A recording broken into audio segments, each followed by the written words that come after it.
Hi, welcome to my channel and thank you for watching this video. Blah, blah, blah. It's really hard to talk to a camera when you don't really have people watching your stuff. It's one thing to talk to a bunch of followers when you know you have them, but just kind of talking to my phone here and knowing that very few people are going to be watching it is very strange for me. And I'm having this weird thing where I'm trying to be expressive because I know my face is deadpan, but I actually am probably gonna go overboard and it's just gonna seem super fake and weird. So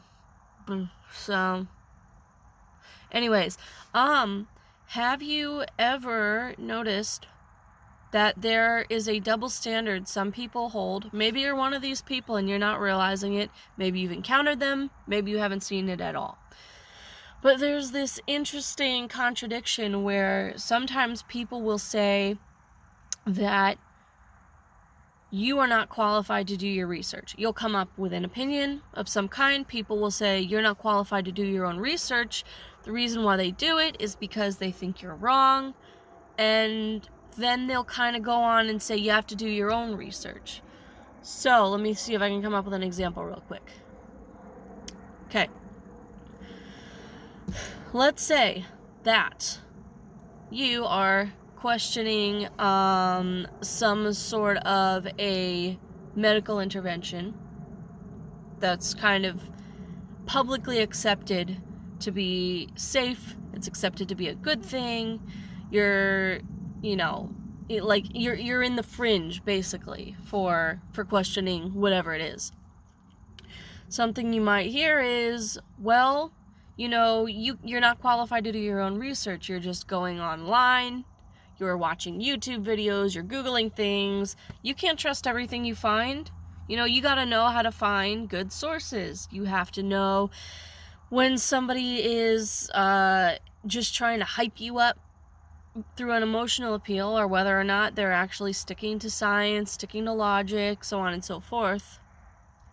And maybe that's fair on its face, but then they'll kind of, they'll tell you their side of things. They'll be like, well, here's what we know about this intervention. Here's why we know it's safe. Maybe they'll say something like, I am on it. I have a friend who's on it, something like that. And then they'll kind of you ask them questions about it, and it might be something like, well, I'm not a scientist, so I don't know. Well, okay, fine. You're not a scientist and you don't know. So then how can you trust that what you're saying is true? You can't fact check it unless you're qualified to do your own research. And you can't just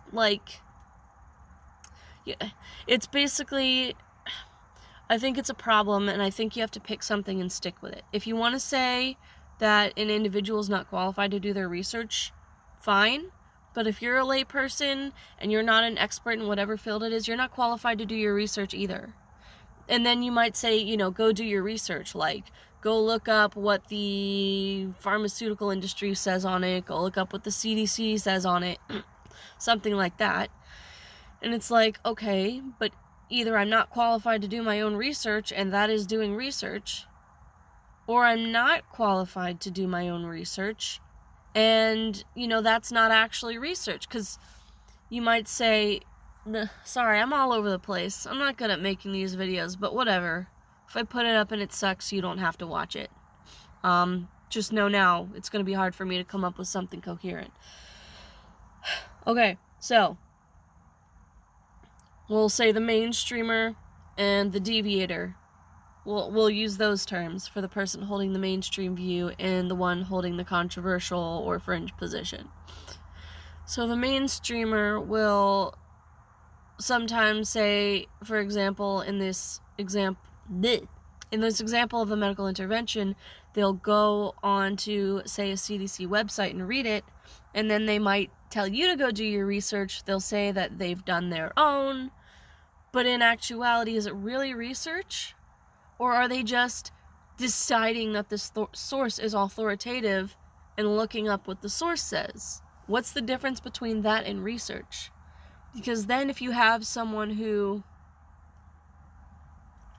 disagrees with that source, let's say, for example, that I'm like, here's a pharmaceutical representative who used to represent this drug or whatever it is, And they're now saying that there were serious problems with it, that the pharmaceutical industry wasn't upfront, that a lot of people died because of it, that they're motivated to keep doing it because they earned more money off the product than they lost in the lawsuits and from taking it off the shelves.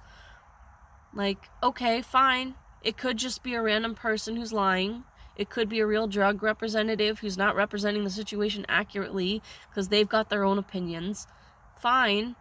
But why is it that when you do your research, that it's okay because you're listening to whoever you decide is an authoritative source, but that the deviator from the mainstream is not qualified to do their research because they're looking up, doctors, scientists, drug reps, and those people are sharing scientific studies and talking about the history of, whatever it is, pharmaceutical industry, the product, something like that. Why is it then that doesn't count as research? Because, it's just a difference of opinion, but because it's not the mainstream view, it's automatically many times seen as being uncredible automatically. Now, I understand that there are a lot of people out there who fake evidence, that there are a lot of people out there who tell lies, who spread real misinformation, and there are deviators from the mainstream who will eat that stuff up, and it doesn't matter if it's true or not. If it seems true to them, they hold on to it. I get it. That's a problem too, and that's something to talk about. But I just want to make sure that if you're a mainstreamer, or just for your own awareness and mental sanity, if you come across one of these mainstreamers, that you're consistent about whether or not an individual's qualified to do research. You can even put forth techniques. You can have a debate with someone if you're a mainstreamer and be like, look, if you're saying this, I'm going to need to see that it's a real doctor, not just someone claiming they are, or at least you need to look into that. You need to consider as a deviator the possibility that this person is lying, that this person, doesn't know what they don't know, and you're not aware of their limitations. Be careful of your research, and so on and so forth. But, if you're either, if you both are lay people, either neither of you is qualified to do your own research, in which case, I don't know what to do then. But hey, at least be consistent. Or you are qualified to do your research, in which case, maybe don't just dismiss the other person as automatically buying into misinformation just because you don't agree with what they're saying. And I used a medical example there, but this goes for a lot of other things. Some big topics right now are like, gender and abortion. Those are two big political ones. It's very aggravating, and it's not logical. Just pick one. So I err on the side of, you can do your research, but you have to hold a couple of things in mind. You have to start with recognizing that there's a tendency for pretty much everybody to look at a view that confirms our own view and to say, to ask, can I believe this? And if you can, if it's reasonable that you could, then you kind of just accept it more readily. But if something disagrees with your worldview, then you kind of are like, well, show me the proof. I need to know for a fact, and you kind of scrutinize it a lot more heavily. So with your own research and with the research of the person you're talking to, what I would encourage is to say, ensure that your focus is genuinely caring about the truth, and to make sure that you're keeping an open mind to even things that sound ridiculous because you don't know. Maybe it is true, and you're just dismissing it because it contradicts a view you already hold, and maybe your view is partially or mostly incorrect. Or maybe there's something more to what you're hearing that you disagree with than you actually realize. And a lot of times you'll find that if you really try to understand or entertain other possibilities, that you agree already on a lot that you don't even know about, and that if you can just narrow down the point where you deviate, that makes things way clearer. Consistency is a big one. Make sure that whatever you put, not just the do your own research thing, but anything. It's like, don't make a statement and say, well, it's your job to prove me wrong, and then when the other person makes a statement, insist that they prove themselves right. Like, either you're both gonna have to be responsible for proving to each other, or you can say, like, neither of us really has to prove it right now, let's just lay out a case. I have no idea how rambly and awful this is gonna be. I've been wanting to make videos for such a long time, but it's been really hard for me because I'm a perfectionist, and in a moment, let's say I'm driving, I'll, like, have an idea, and I have, like, a whole thought process I go through in my head that if it was on camera, that would have been great, but maybe I'm driving or something, so it kind of doesn't come out. Like, I was having about this whole double standard with can you or can you not do your own research. I was, like, really in a flow earlier today, and then I came to sit down here and do it, and it's not coming out right, and I'm pretty sure I'm mumbling things. So I'm gonna try and sit down and just make the videos, whether they're good or not, and hope I get a little better at this.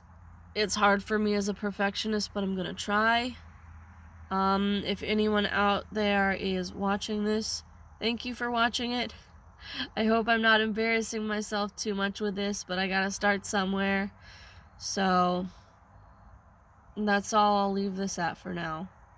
Thank you, and hopefully I'll be making a video for you guys soon and not take another several months to a year or more.